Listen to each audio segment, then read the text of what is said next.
আসসালামু আলাইকুম বন্ধুরা, কেমন আছো? আশা করি সবাই ভালো আছো। আর আমিও তোমাদের দোয়ায় আলহামদুলিল্লাহ অনেক অনেক ভালো আছি।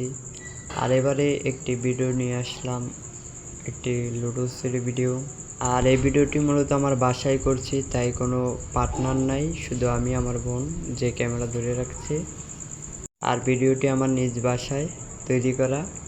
আর এই ভিডিওতে সব কিছু আমি একাই করব। সর্বপ্রথম লুডোস রাঁধছি, জানি না কেমন হবে, তাই পেঁয়াজ কাটা শুরু করলাম প্রথমে।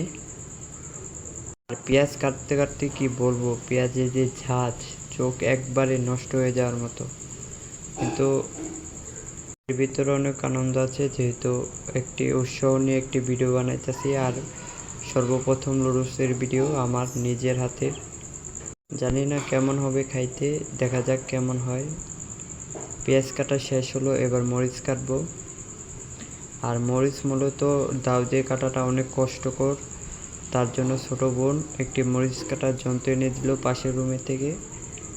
আর এটা দিয়ে মূলত ওরা মরিচ কাটে, তাই আমি এটা দিয়ে মরিচ কাটলাম। আর এটা দিয়ে অনেক সুন্দরভাবে মরিচ কাটা যায়, এক চাপ দিলে মরিচ সুন্দরভাবে কেটে যায়। এটা মূলত ওরা মেলা থেকে কিনেছিল। এবার একটি মাংস টুকরো নিয়ে সেটাকে কুচি কুচি করে কেটে কিমার মতো করে রাখছি। আর এটা লুডুসে দেওয়ার জন্য ম্যারিনেট করে রাখবো। ম্যারিনেট করার জন্য লেবু দিয়ে দিচ্ছি। আর সাধারণত ছোটোখাটো একটি ম্যারিনেট, তার জন্য আলাদা কোনো সরঞ্জাম দেওয়া লাগবে না।